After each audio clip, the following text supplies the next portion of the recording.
Hello everyone, welcome to Stories from the Other Side, and I want to tell you about a clearing I did on a home where there were some lower astral beings. So let me tell you about these lower astral beings. So you have discarnate beings. These are people, humans who are connected to source, who hold source energy, but just get stuck there based on lower and negative emotions, when they pass. And don't worry, they do eventually all cross over, but it has to be their free will choice, right? So let me tell you about the lower astral beings. So these beings some of them are just very bizarre looking.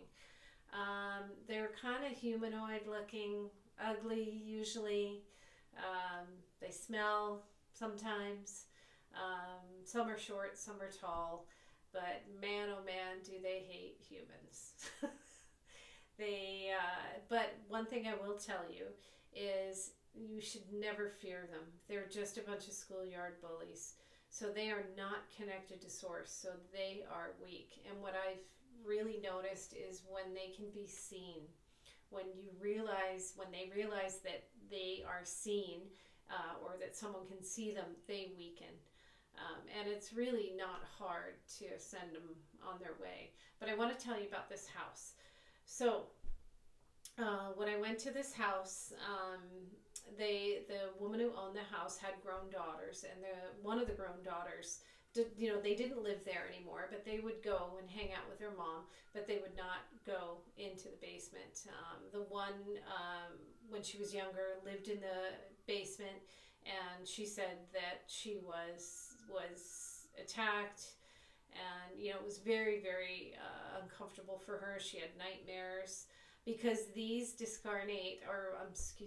these lower astral beings, they can enter your dreams. So when you're in the dream state, they can then enter your dreams and give you a bad dream, basically, and scare the crap out of you because these lower astral beings, they basically kind of live off fear, anger, depression, those types of things, right? But like I said, just keep your vibe high, put yourself in a good space, and they will walk away, especially if you're in a neutral space.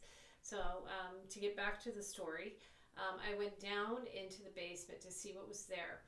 So before I got to the house, as I was driving, I was tapping in, and I could see this hooded figure. Kind of looked like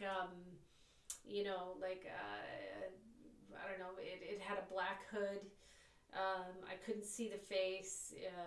Looked very tall, nasty, and I could see a hand do this. Obviously it didn't want me to come. It knew I was coming, and I said, sorry dude, I'm coming. So when I got there and I got into that basement, I expected to see this really big, nefarious, hooded figure. But it was actually, not kidding, this big. It was a tiny little hooded figure. I mean, the thing was nasty, I'm not going to lie, but it was just basically a schoolyard bully. And I remember it was whining and crying when I was going through the process of clearing that room. It was a powerful little thing. And, when these lower astral beings get together, they can move objects, they can knock you over, which they did, the owner of the house. But they weren't that hard to clear. Like I said, once you can see them, they weaken, and they're not connected to source. So that's my story for today, and I hope you enjoyed that. So join me next time for Stories from the Other Side.